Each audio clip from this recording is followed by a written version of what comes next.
Amém, queridos, boa noite, graça e paz para a sua vida, você que nos acompanha pelos canais do YouTube e também pela Gospel FM, transmitindo vida, número 1 do sul do Brasil.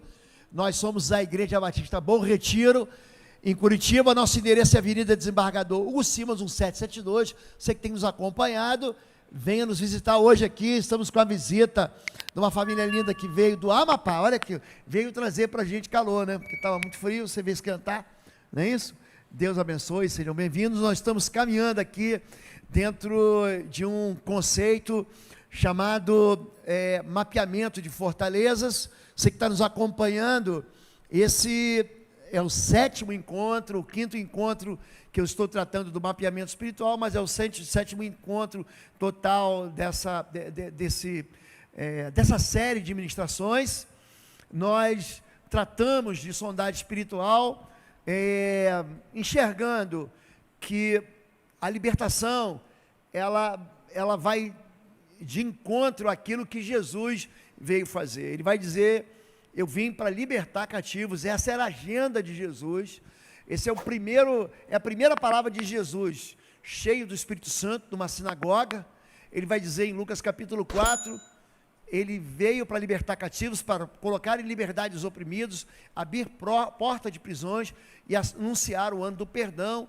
É o 50º ano, né? São 7 semanas de anos, 49 anos, no ano 50, o perdão era liberado. Então, libertação, gente, eu vou dar para vocês a chave final, aliás, a chave inicial. Não existe libertação sem perdão. Ou você vai ter que perdoar alguém que cometeu uma injustiça contra você, ou você vai ter que se perdoar, porque o injusto foi você. Pronto. Esse basicamente é a chave da liberdade. E durante o mapeamento, a gente usou aqui 2 Coríntios capítulo 10, de 3 a 5, as armas da nossa milícia não são carnais, mas sim poderosas em Deus para a destruição de fortalezas. Nós usamos capítulo 2 do livro de Josué, verso 1, Josué envia espias para que enxerguem, entrem dentro de uma fortaleza, né? Jericó, observem Jericó. Nós usamos aqui números 13, números 14, quando os espias também vão visitar a terra. Mas a gente aprendeu o quê? Que o espírito imundo, Satanás e seus demônios, eles querem se abrigar dentro de pessoas. Eles são seres espirituais que precisam de um corpo para manifestar ou para explorar.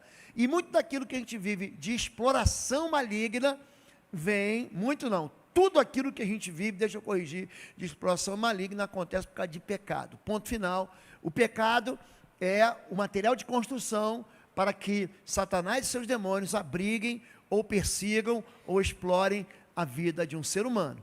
Nós tratamos aqui, em primeiro lugar, a respeito do pecado que é aprendido em casa. 1 Pedro capítulo 1, verso 18, nós aprendemos, nós fomos resgatados da vã maneira de viver, que por tradição nós recebemos, nós aprendemos dos nossos pais. Nós vimos a história de Geazi. Geazi, ele fica leproso, aquela lepra de Naamã, era uma questão espiritual, ela se cola em Geazi, e essa lepra, ela é levada de geração em geração. Há uma palavra maldita sobre Geazi, e nessa palavra maldita, ela é dita: a lepra jamais se afastará da tua descendência. Nós vimos Êxodo capítulo 20, a partir do verso 4, Deus visita a iniquidade dos pais nos filhos, até a 3ª e a 4ª geração, e nós aprendemos que iniquidade é aprendida. A iniquidade, muita gente confunde iniquidade com maldição. A iniquidade é o pecado aprendido, que nós começamos a achar e avaliar e interpretar como se não fosse pecado, como não fosse uma desordem, como se não fosse uma quebra de aliança, como se não fosse uma quebra da lei, como se não fosse uma transgressão dos valores eternos. Número 2, nós tratamos a respeito de alianças quebradas, através do divórcio, através do afastamento de Deus. A Bíblia chama do afastamento de apostasia, esse enfraquecimento ou o esfriamento da fé. Nós tratamos a respeito da culpa, nós tratamos a respeito da amargura. Culpa e amargura, dois lados de uma mesma moeda. A culpa, quando eu odeio a mim mesmo porque eu pequei, amargura quando eu odeio você, porque você pecou e cometeu uma injustiça contra mim. Tratamos a respeito da rebelião, tratamos a respeito das chamadas seitas, heresias e envolvimento com religiões não cristãs e como isso produz desgraça, tragédias e dramas na vida das pessoas, ou seja, a adoração a falsos deuses. Nós tratamos a respeito do orgulho como motivo de impedimento. Deus, ele resiste aos orgulhosos, ele vira o rosto para o orgulhoso e ele favorece o humilde que pede socorro. Na semana passada, o pastor Marcos ministrou para a gente através de uma mensagem de Provérbios que fala, Provérbios 28:13, quando diz que aquele que esconde seus pecados nunca prosperará, nunca. Mas o que confessa e deixa alcançará misericórdia. E é a partir daqui que eu vou continuar a ministração sobre mapeamento espiritual. Em Marcos, capítulo 9, verso 21, Jesus nos ensina, quando ele vai investigar aquela criança endemoniada, ele pergunta, desde quando acontece isso com o menino? E o pai responde, desde a sua infância. E aqui a gente continua falando sobre portas que são abertas, nós chamamos, nós cristãos de corte evangélico, chamamos isso de brechas espirituais, porque é uma palavra bíblica. Então, se você pegar o livro do profeta Ezequiel, capítulo 21, verso 31, ali está descrito, eu busquei alguém na brecha para interceder. Então, tudo isso que a gente está ensinando, isso pode ser impedido através de um intercessor. Tratamos sobre isso como falando de intercessão. Alianças em julgo desigual. Malaquias capítulo 2, do verso 10 ao verso 11.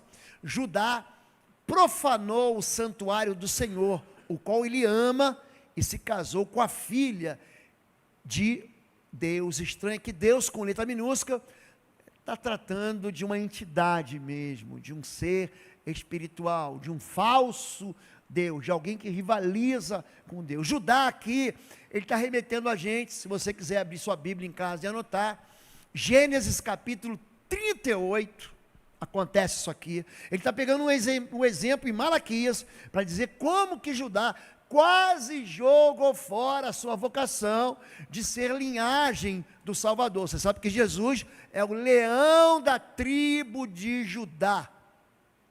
Judá se casa, é um filho de Jacó, filho de Israel. Jacó, você sabe que ele se encontrou com Deus no Val de Jaboque, e Deus troca a identidade dele, troca o nome dele. Ele tem 12 filhos, e o terceiro filho dele, Rúben, Simeão, Judá. Aliás, o quarto, Levi e Judá. Judá é o 04, pronto, dos 12. Ele está entristecido, ele sabe que os outros filhos foram desonestos com o pai, venderam o filho caçula naquele tempo. José era o filho caçula, depois a mãe de José vai ter mais um filho, vai morrer de parto, que é Benjamim, filho da alegria, isso que significa Benjamim. E ali os irmãos desonestos com o pai vendem José, e José então e recebem dinheiro, recebem recursos. Eles vendem por algumas peças de prata para a caravana midianita. Ali vai começar a história de José a partir do capítulo 37. Mas o capítulo 38, o que é, gente? É um parêntese no meio do Gênesis para contar a história de Judá. E Judá acaba se afastando dos irmãos e vai morar na terra dos hititas, que hoje você sabe, a gente sabe que é a Turquia. Ele foi lá para o norte, sumiu das barbas do pai e se casou com uma mulher. Gente, pensa uma mulher que só deu trabalho para Judá. E pior do que isso, Judá, ele tem um filho, tem outro filho, e tem um terceiro filho, e esses filhos vão morrendo, e ele vai ficando sem herança. Ele acaba sendo enganado por uma nora e se deitando, tendo intimidade com uma nora e gerando um filho que vai vir a ser linhagem de Jesus. Então, quando você faz uma aliança em jogo desigual, o apóstolo Paulo conta para a gente, em 1 Coríntios, capítulo 15, verso 6 ao verso 9, não vos prendais em julgo desigual com os não crentes. Ele vai emendar: que comunhão há entre o justo e o injusto? Que comunhão há entre Cristo e Belial? Que comunhão há entre trevas e luz? Então, o jugo desigual é uma aliança espiritual com espíritos malignos, que é consolidada através de sociedades afetivas ou casamentos com pessoas ímpias. Se você se casa com uma pessoa que não é filha de Deus, terá por sogro um Deus estranho. Explico melhor para você. O sinal da aliança, ela é celebrada nos homens, na genitália masculina, no judeu. Então, o judeu, ele pratica a circuncisão como sinal de aliança com Deus. Nós cristãos não fazemos isso. Não queiram judaizar a igreja de Cristo. Aquilo era um símbolo de quê? De multiplicação. Para o judeu, não há nada sujo como a mente ocidental na genitália. O judeu, ele lava a mão antes de tocar a genitália quando vai no banheiro. Nós ocidentais lavamos depois de ir no banheiro. Isso quem lava a mão, que tem uns porcalhões que saem do banheiro sem lavar a mão. A gente sabe disso. Mas aqui há um símbolo de santidade, aonde? Na sexualidade. Mas Deus diz o tempo todo: olha, se você se casar, ou der em casamento seus filhos e suas filhas com o povo daquela terra, eles serão como espinhos na vossa carne, serão como aguilhões nas suas virilhas. Pensa você com uma faca enfiada na virilha, com espinho na carne. Então ele fala: não se meta em jugo desigual. Em Ruth, capítulo 1, verso 16 e 17, quando Ruth estabelece a aliança como promessa, ela diz: o teu povo será o meu povo, o teu Deus será o meu Deus. Aonde tu fores eu irei, e aonde tu pousares eu pousarei.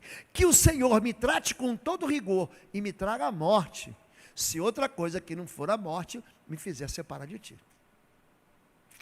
O coração do ser humano, ele precisa de afeto.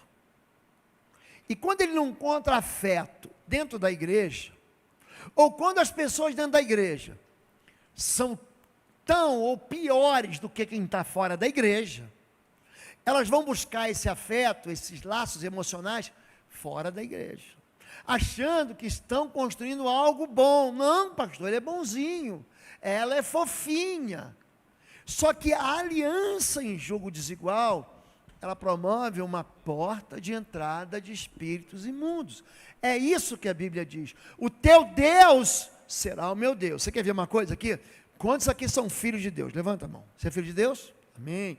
Pode baixar a mão. Aí você se casa com alguém que é legal, que é bacana, que é bonitinho, que se veste bem, que é gentleman, que é um fidalgo, que é uma doçura.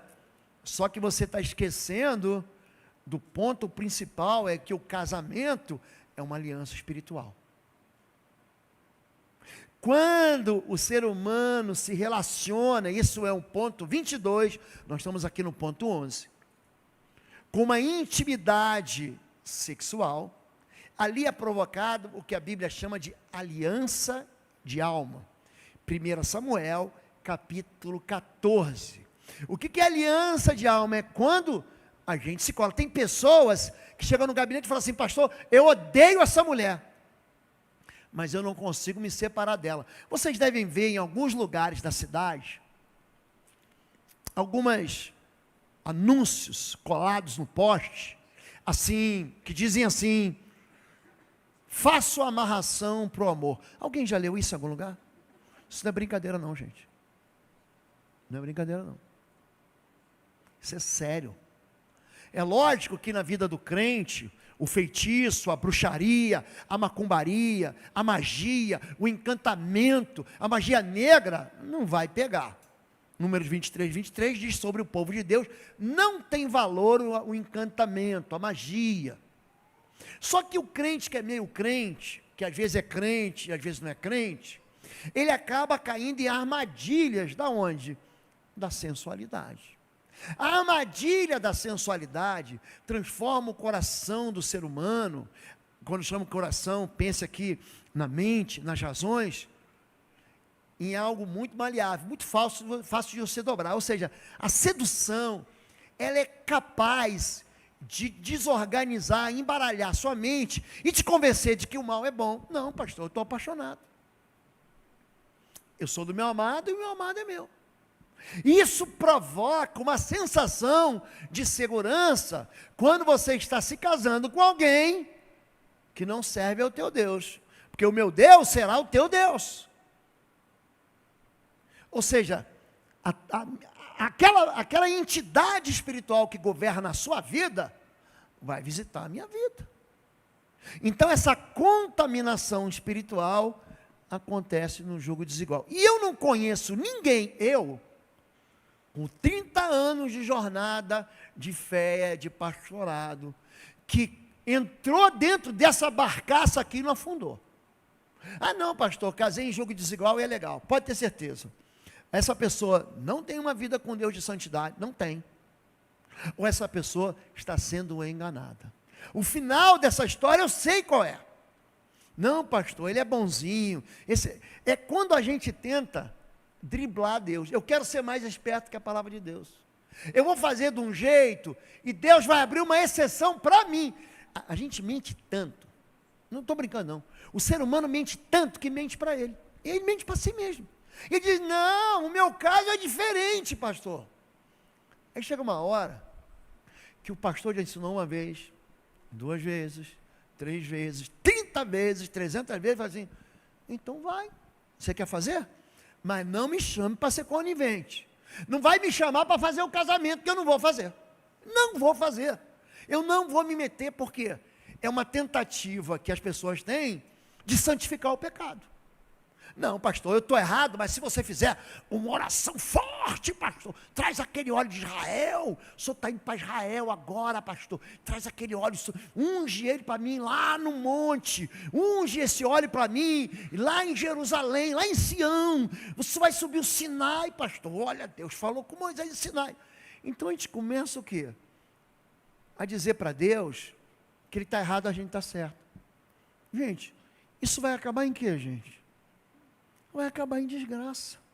Só que o nosso coração, ansioso por ser amado, ansioso por pertencer, a gente, dentro da gente tem um dom de pertencer. Sabia disso? Está dentro de nós. A gente começa a achar que não é justo viver uma vida do jeito que eu estou vivendo. Então eu entro em qualquer...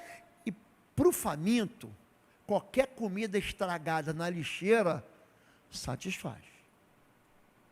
É por isso que algumas pessoas, as pessoas que caem nessa armadilha do jugo desigual, elas querem ser felizes de qualquer maneira e começam a interpretar aquilo que é mal como bom.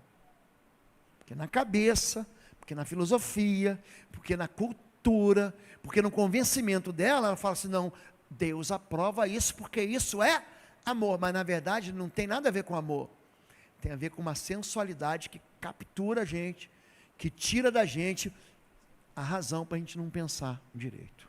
Então, o jugo desigual é uma porta maligna. Número 12, pragas proferidas por autoridades.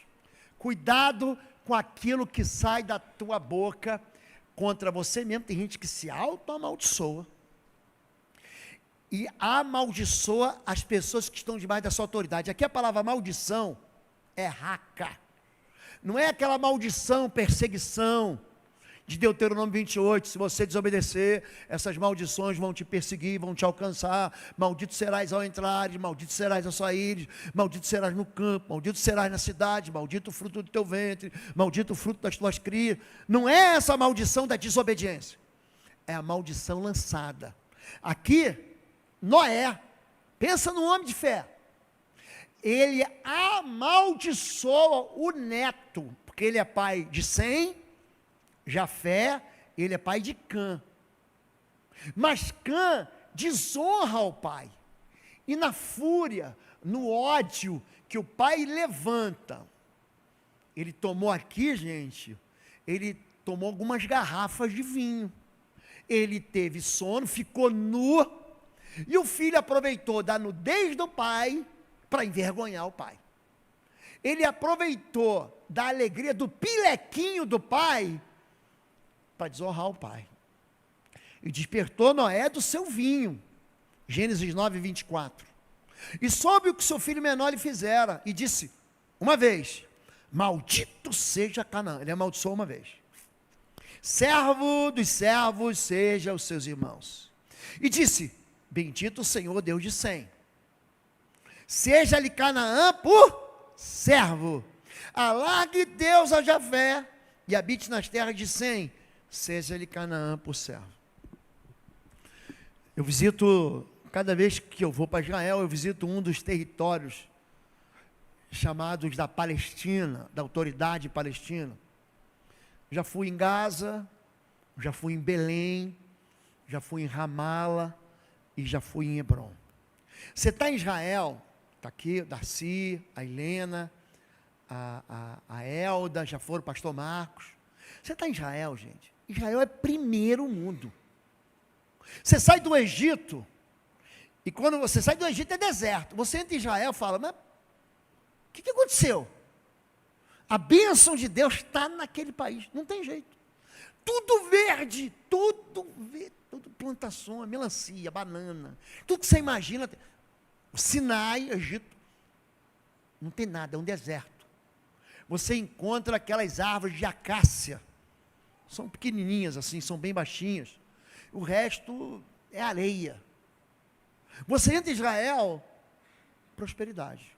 Aí você está em Israel, de repente, eu preguei semana passada, retrasada, eu preguei à noite sobre o Vale de Beracá, o Vale de Beraca, e para você vir, você tem que desce de Jerusalém como quem vai para Jericó, e você entra no território da Palestina. Você vai indo, descer mais, você vai para Hebrom. Na verdade, deixa eu virar o mapa aqui, se você subir mais, né? Está na minha cabeça, você vai para Hebrom. Gente, você entra lá em uma pobreza, uma miséria. Um avô lança uma palavra de maldição, de desgraça, sobre a vida de um filho.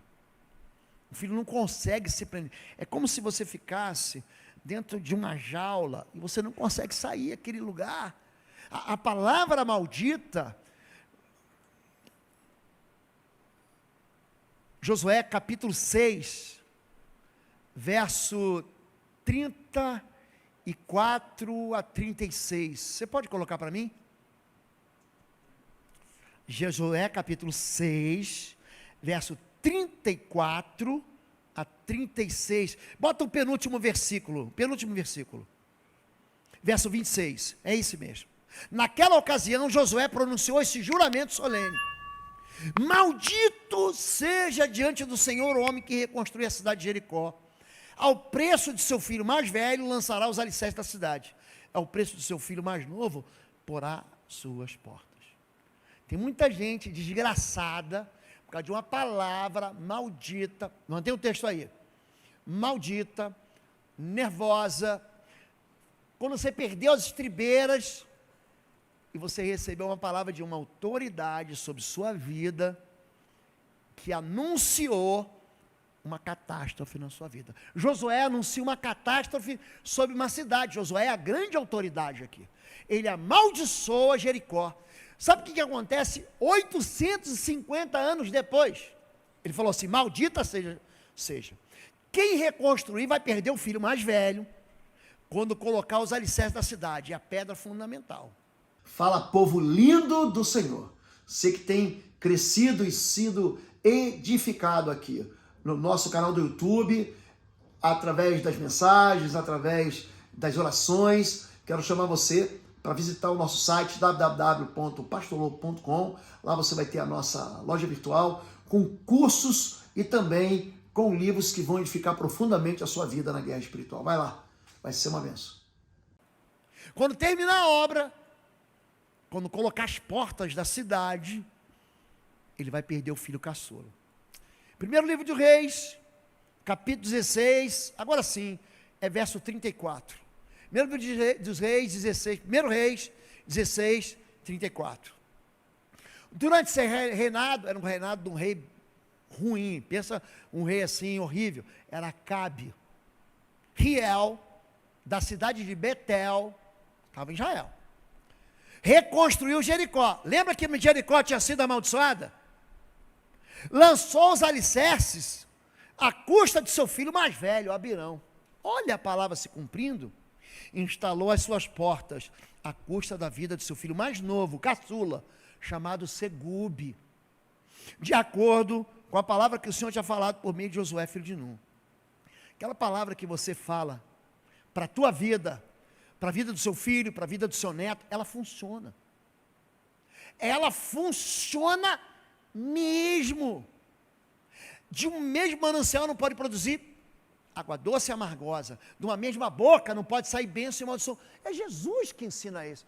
Você pode colocar para mim Mateus 18, 18, por favor? Mateus capítulo 18, verso 18. A gente já vai voltar aqui, para a gente dar prosseguimento. Digo a verdade, tudo que vocês ligarem na terra, terá sido ligado no céu, e tudo que vocês desligarem na terra, terá sido desligado no céu. Existe um componente de fé. Não é só quando você diz assim, eu vou prosperar, o meu ventre vai multiplicar filhos para o Senhor, eu vou largar as minhas tendas. Não é só quando você profetiza o bem na tua vida. Então a gente tem que tomar cuidado também com as bobagens que a gente fala para os nossos filhos. Seu miserável, são palavras duras. Seu burro, seu ignorante, seu estabanado, você não vai ser ninguém, você não presta. Essas palavras, elas precisam ser desautorizadas. Sabia disso? Pedro, ele nega Jesus 1, 2, 3 vezes.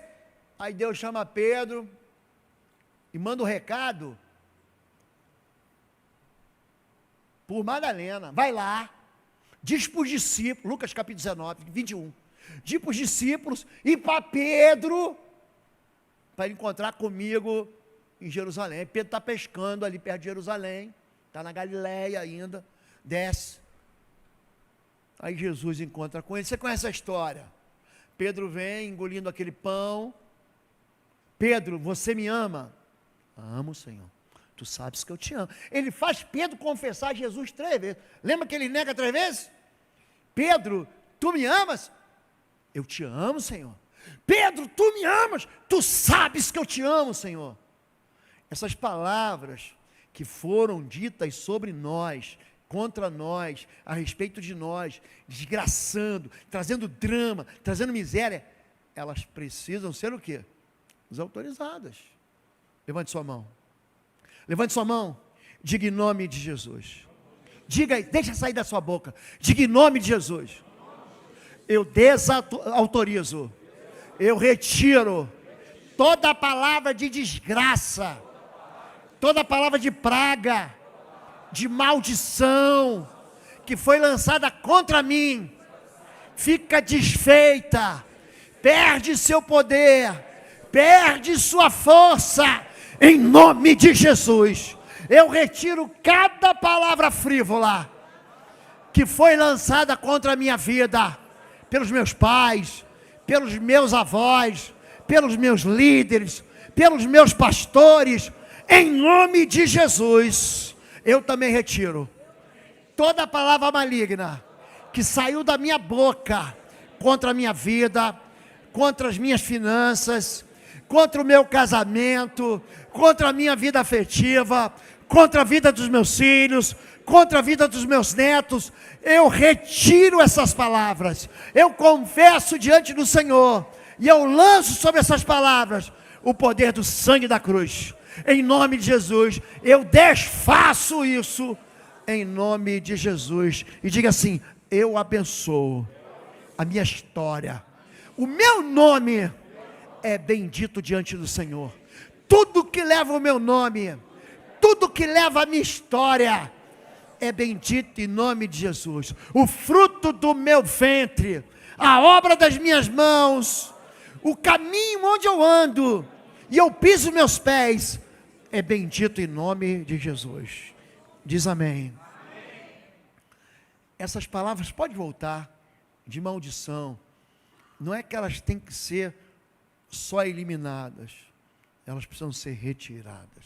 Quando nós ensinamos aqui, normalmente Dia das Mães, fizemos no Dia dos Pais, a chamada bênção dos pais, a gente até escreve uma oração, não é para virar reza não. Esse povo que fica decorando oração, na verdade está achando que está agradando a Deus, não está agradando a nada, isso é falta de intimidade.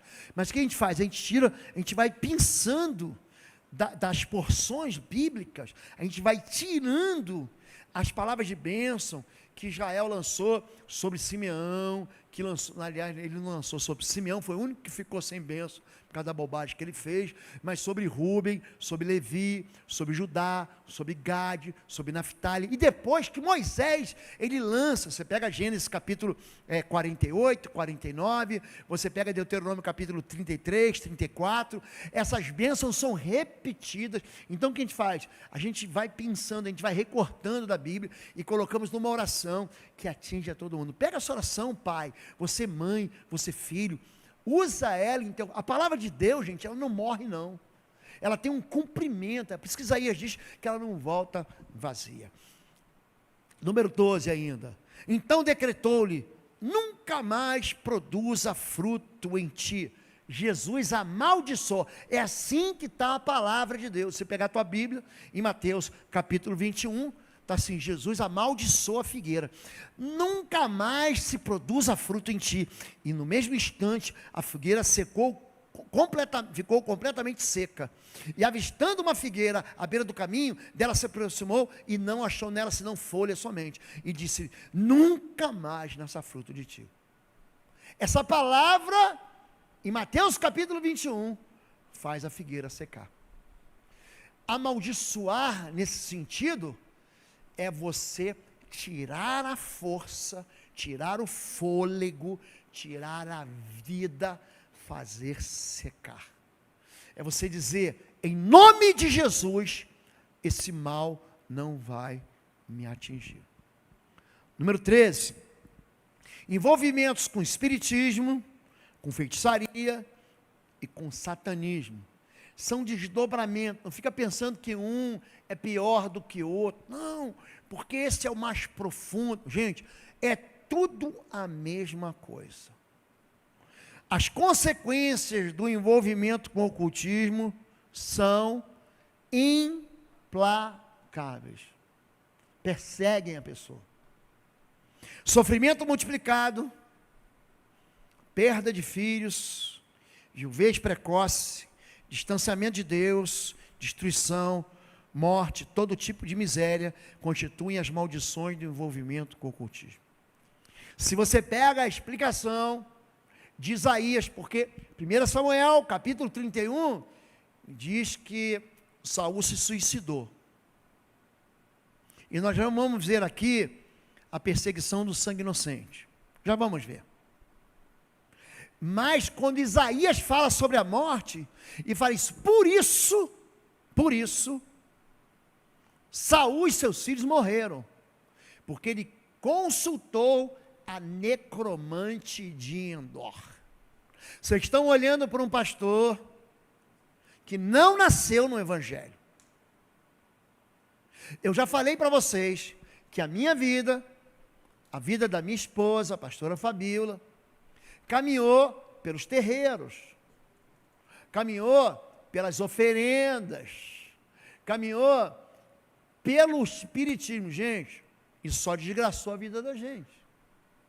Mas havia uma desculpa muito boa, não, é porque lá atrás, numa outra vida, numa outra encarnação, você foi isso, você foi aquilo. Na verdade, gente, isso é um grande engano que atinge a vida da gente e que faz a gente permanecer na grande mentira. É uma justificativa bonita. Só quando a gente rompeu com isso, é que a nossa vida prosperou, é que a nossa vida caminhou. Porque o rei de Babilônia, na maioria das versões é rei da Babilônia, parará diga, encruzilhada. Diga, encruzilhada. Gente, fazer despacho na encruzilhada é mais velho que andar para frente. Nós estamos lendo um texto do rei, gente, ele está falando isso aqui quando Israel está sendo atacado. Era tempo de Joaquim. Pensa um tempo passado, Israel ainda era uma grande nação. O rei da Babilônia parará na encruzilhada. Por que que os despachos são feitos na encruzilhada, minha gente? Por quê? Por quê? Pense nisso. Por que que Satanás caiu, gente? Porque ele queria ser Deus. Isaías capítulo 14, verso 13. Vamos ver o que é. Vamos ver o que a Bíblia fala sobre esse ser, sobre esse inimigo. Você que dizia no seu coração, olha ele querendo ser Deus: subirei aos céus, erguerei meu trono acima das estrelas de Deus. Aqui, anjos, tá bom? Eles são classificados também como estrelas. Me assentarei no monte da Assembleia, no ponto mais elevado do Monte Santo. Ele quer ser adorado. Verso 14. Subirei mais alto que as mais altas nuvens e serei como o Altíssimo. Serei como Deus. Lembra do Salmo 91? Aquele que habita no esconderijo do Altíssimo, a sombra do Onipotente descansará.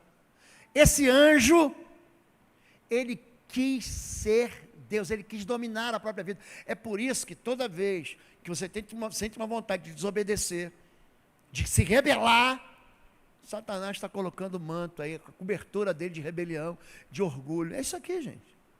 Então, ele quer lá adivinhar. Não, pastor, foi num lugar, ele adivinhou tudo na minha vida. Preste atenção nisso. Quem conhece o amanhã, gente? Diga Deus. Lembra quando Jesus é indagado pelos discípulos? Em Mateus capítulo 23, Jesus fala assim, ó: não ficará pedra sobre pedra, porque os discípulos estão analisando o tempo. Nós entramos em Jerusalém esse ano, agora, em março, pela porta de Absalão. Então, imagina que aqui está o Getsemane, aqui é a bateria, vou diminuir aqui o espaço. E aqui é o Monte das Oliveiras, tá bom? Então você entra, aqui tem um lugar aqui, que é chamada, uma das portas, a porta de Absalão. Absalão, aquele filho de Davi, rebelde, os pais levam os filhos lá para apedrejar o sepulcro de Absalão, para mostrar a rebelião, traz morte. Aí a gente entra, quando a gente entra no templo, você vai chegar no pátio do templo, tem uma espécie de shopping.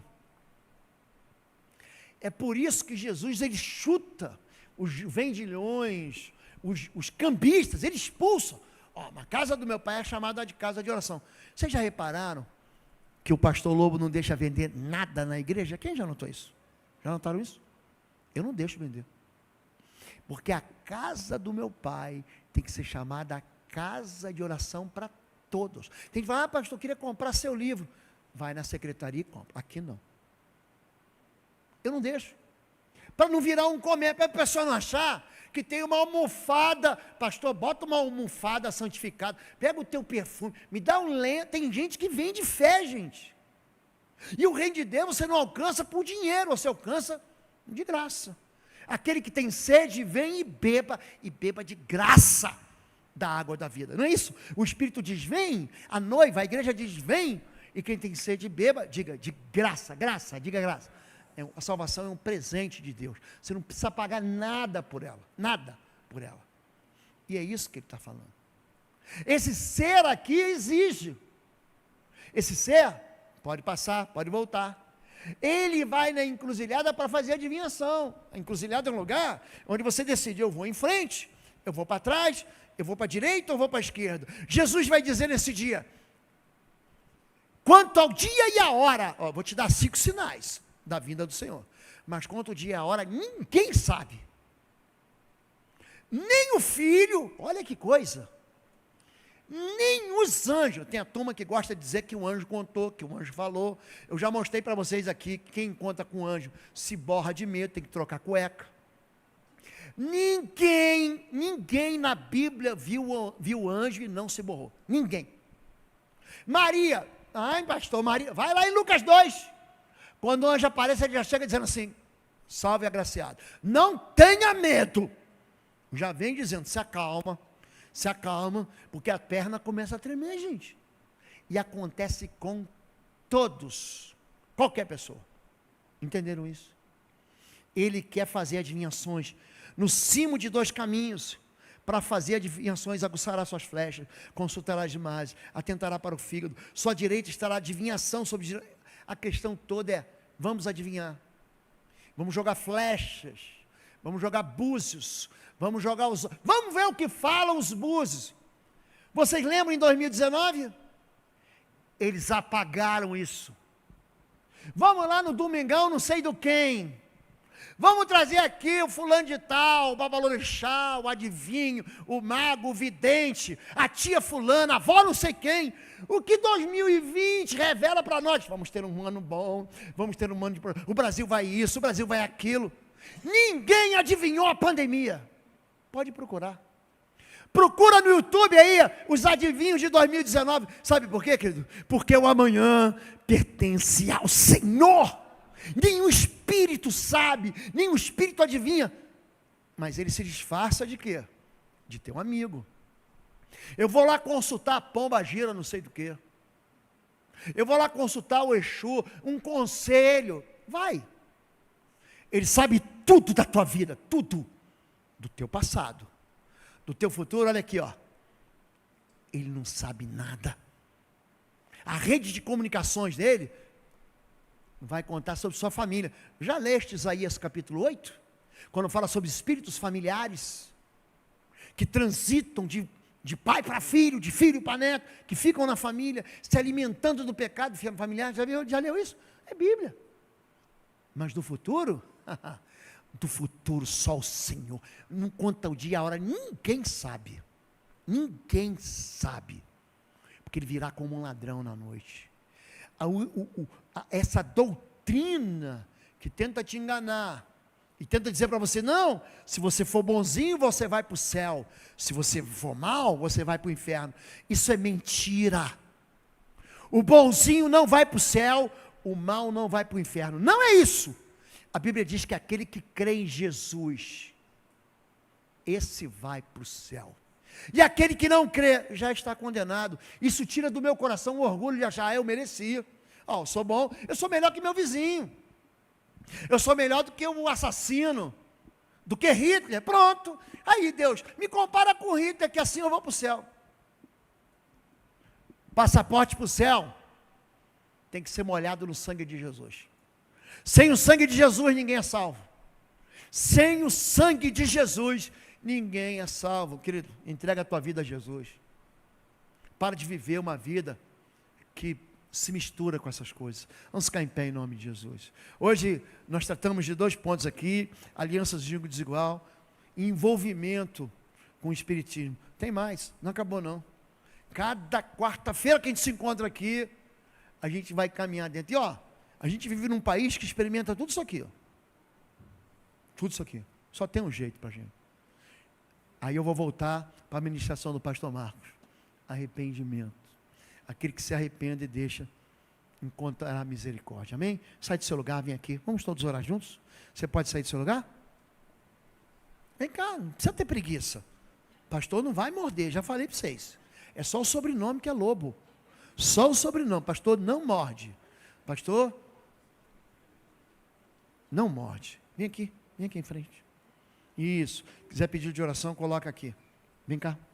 Junta para cá, vem cá, Maurício. Aquela canção que nós cantamos, eu quero cantar tanto o aniversário da igreja. Essa da Marine Barros, que nós cantamos, penúltima. Feche teus olhos. Diga assim, deixa isso sair da sua boca. Diga assim: Senhor meu Deus e meu Pai, tua palavra se confronta comigo. Tua palavra me atinge.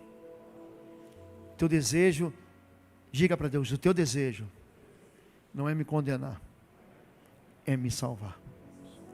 Mas eu olho para trás e eu vejo que eu pequei contra o Senhor. Os meus pais pecaram contra o Senhor. Eu quero pedir perdão ao Senhor. Eu quero pedir perdão por toda aliança em jugo desigual. Eu quero te pedir perdão por toda palavra dura que saiu da minha boca, toda palavra de desgraça, de miséria e de maldição. Eu quero, em nome de Jesus, te pedir perdão por todos os envolvimentos com a magia branca, com a magia negra. Eu quero pedir perdão pelos envolvimentos no encantamento, nos feitiços, nos trabalhos que eu arriei. Eu quero te pedir perdão agora pelas vezes que eu fui consultar espíritos. A tua palavra é a verdade. Eu nunca precisei deles. Se eu seguir os seus caminhos, a tua bênção vai me alcançar. Eu hoje, em nome de Jesus, eu apelo para o tribunal de Jesus e eu peço perdão. Perdão pelos meus pecados. E eu quero livrar minha descendência e a minha família dos caminhos errados que eu apontei. Eu quero, em nome de Jesus, tirar o meu nome de qualquer aliança que foi feita no passado fora de Jesus. Eu decido, diga eu decido, entregar a minha vida a Jesus. Essa entrega me lava e me purifica de todos os meus pecados, me deixa limpo, mais puro, mais branco do que a neve, para uma vida linda, caminhando com o Senhor, em nome de Jesus. Amém, amém, diz amém. Talvez você vai ter que pegar coisas, objetos, dessas alianças, se livrar deles. Se você tiver dificuldade, você vai procurar um dos pastores, uma das pastoras da igreja. Pastor, eu tenho dificuldade nisso. Peço conselho para eles. Mas viva uma vida linda para o Senhor. Se o seu pai e sua mãe jogou sobre você um peso de destruição através de praga, acabou aqui. Aqui acabou isso. Aqui você conta com a bênção de Deus. Você encontra com o favor de Deus. Você encontra com o sopro, com o empurrão de Deus. Agora vai e não peques mais. Amém, queridos? Semana que vem tem mais. Agora, domingo que vem tem ceia. Todo mundo tem que estar aqui na ceia. Ou de manhã, às 10 da manhã, ou à noite, às 19 horas.